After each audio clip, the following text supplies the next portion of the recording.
Okay, good day. This is Coshocton High School Honors Algebra 2 Blizzard Bag Day 3. I am Mr. McCully, and let's get right to it. So, today, I apologize for the late video, but I didn't know until I was already at school, and so I had to drive all the way home to make this video, and it may be a little bit rough around the edges. I apologize, but I will answer questions next week probably.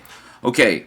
So today we are going to factor quadratic expressions with a leading coefficient of 1. We're going to factor quadratic expressions with a leading coefficient other than 1, and we're going to use factoring to solve quadratic equations. So factoring quadratic expressions with a leading coefficient of 1 will look like this, where there is no value for a here. And the way that we're going to do that is we're going to find two values of the c value, which is the constant value, that are going to add up to this b value, which is this coefficient of the linear term. These are going to be the constant values of the two linear factors. And so when I come up with what the two factors of c that add up to b are, I'm just going to write the linear factors as constants. Now, what is that going to look like? Well, here is an expression where I'm asking to factor x squared minus 6x plus 8, and clearly my leading coefficient is 1. I need two factors of 8 that add up to negative 6. Well, that's not too bad, because if I go negative 2 times negative 4, I get 8, and if I go negative 2 plus negative 4, I'm going to get negative 6, which is what I need. So these two values are going to become the constants in the two linear factors. It's just going to be x minus 2 and then x minus 4. Put a box around that, and we are done with that one. And again, if you multiply this out, you will get the original. Now, solving quadratics by factoring, and this is the general set of notes that I gave way back when we did it earlier on in in unit 3. So we're going to multiply a and c when a is something other than 1.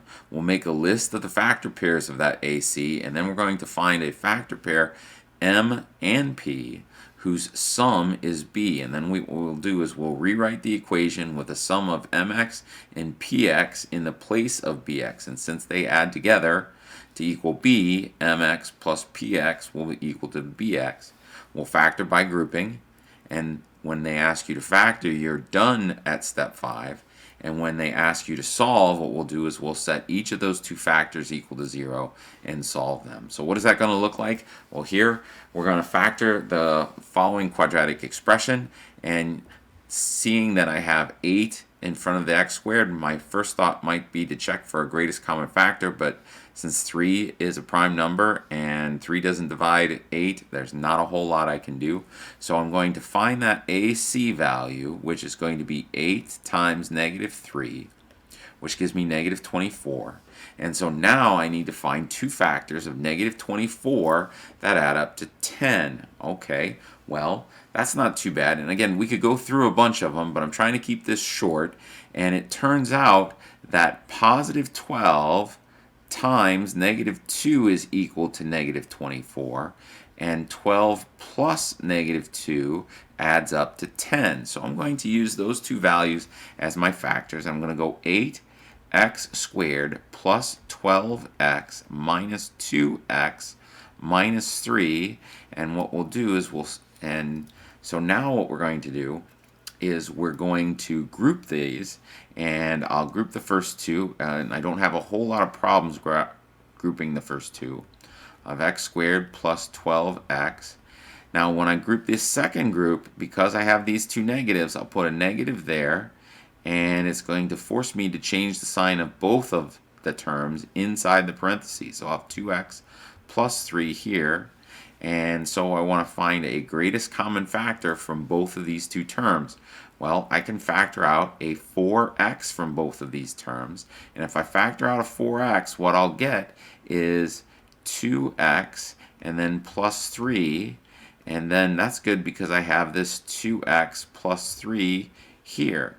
Now, we have a slight issue. I don't have a value in here, so we have to assume that it's going to be a 1. So now I'm going to factor 2x plus 3 from both terms. I'll get 2x plus 3, and then I'll have 4x minus 1, and we'll put a box around that because there's nothing else I can do with that.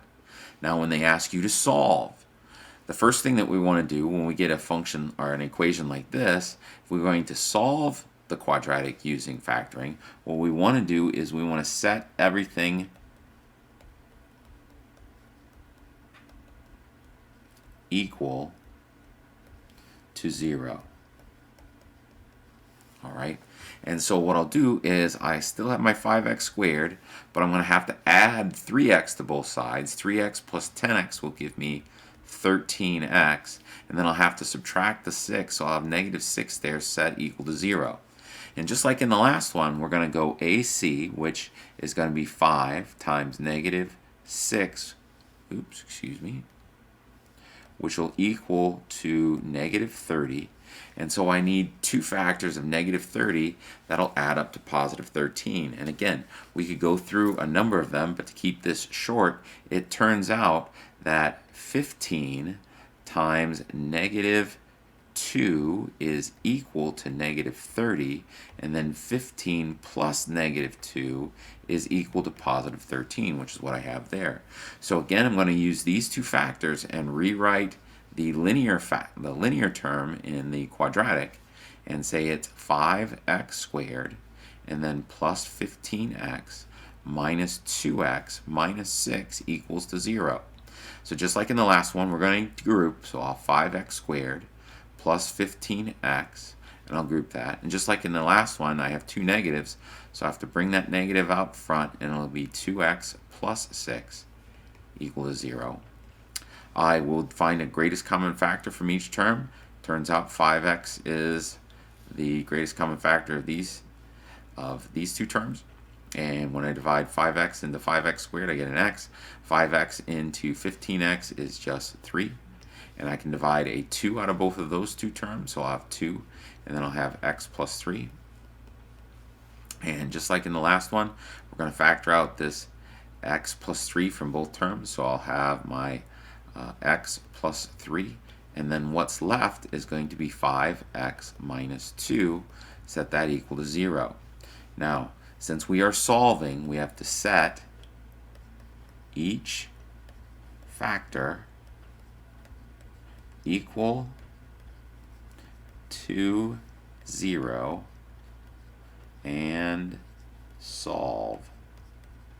So x plus 3 equals to 0, 5x minus 2 equals to 0, and x equals to negative 3. So when I solve this one, it's going to be 5x equals to 2, and then I'll divide both sides by 5. That'll give me x equals 2 over 5, and a final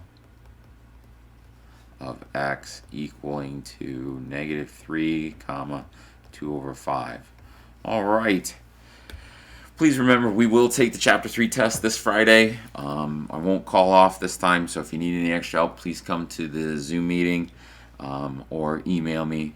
And finally, the McCully fun fact of the day, Mr. McCully collected a lot of comic books back in the late 80s and early 90s. I got all of these image number ones. I got like 5 of them. I thought that they'd be worth something someday, and I put my kids through college. But turns out if you buy 5 of 3 or 4 million of a thing, they're probably not going to be worth a whole lot. Well, that's all I got for today, folks. Have a good day. Bye.